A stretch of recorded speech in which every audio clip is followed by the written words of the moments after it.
एक मकड़ी अपना जाला बनाने उपयुक्त स्थान की तलाश में थी। वह चाहती थी कि उसका जाला ऐसे स्थान पर हो जहां ढेर सारे कीड़े मकोड़े और मक्खियां आकर फंसे। इस तरह वह मजे से खाते पीते और आराम करते अपना जीवन बिताना चाहती थी। उसे एक घर के कमरे का कोना पसंद आ गया और वह वहां जाला बनाने की तैयारी करने लगी। उसने जाला बुनना शुरू ही किया था कि वहां से गुजर रही एक बिल्ली उसे देख जोर जोर से हंसने लगी।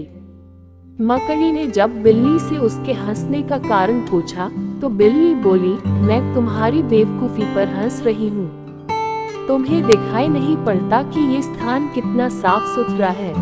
यहाँ न कीड़े मकोड़े हैं, न ही मक्खियाँ। तुम्हारे जाले में कौन फंसेगा?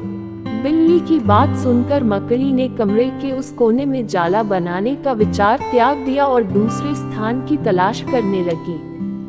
उसने घर के बरामदे से लगी एक खिड़की देखी और वह वहां जाला बुनने लगी। उसने आधा जाला बुनकर तैयार कर लिया था, तभी एक चिड़िया वहां आई और उसका मजाक उड़ाने लगी।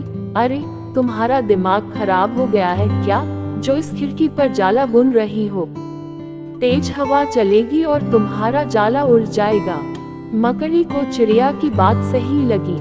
उसने तुरंत खिड़की पर जाला बुनना बंद किया और दूसरा स्थान ढूंढने लगी।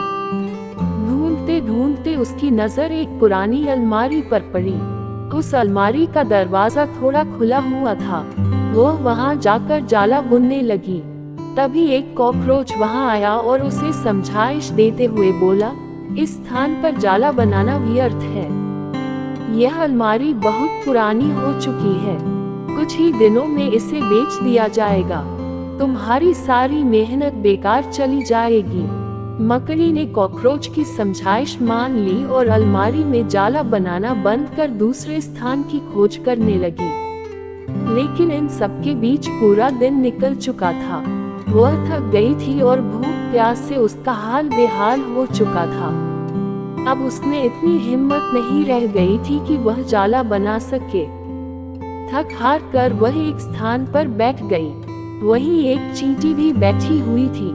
थकी हारी मकड़ी को देख चींटी बोली, मैं तुम्हें सुबह से देख रही हूँ। तुम जाला बुनना शुरू करती हो और दूसरों की बातों में आकर उसे अधूरा छोड़ देती हो। जो दूसरों की बातों में आता है उसका तुम्हारे जैसा ही हाल होता है। चींटी की बात सुनकर मकड़ी को अपनी गलती का एहसास हुआ और वह पछताने लगी। यह कहानी हमें यह शिक्षा देती है कि हम नया काम शुरू करते हैं और नकारात्मक मानसिकता के लोग आकर हमें हतोत्साहित करने लगते हैं। वे भविष्य की परेशानियां और समस्याएं गिनाकर हमारा हौसला तोड़ने की कोशिश करते हैं।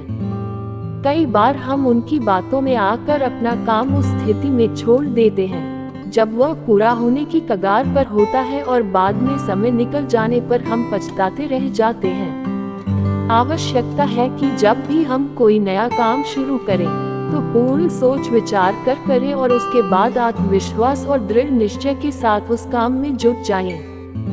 काम अवश्य पूरा होगा। जीवन में सफलता प्राप्त करनी है तो लक्ष्य के प्रति ऐसा ही दृष्टिकोण रखना होगा।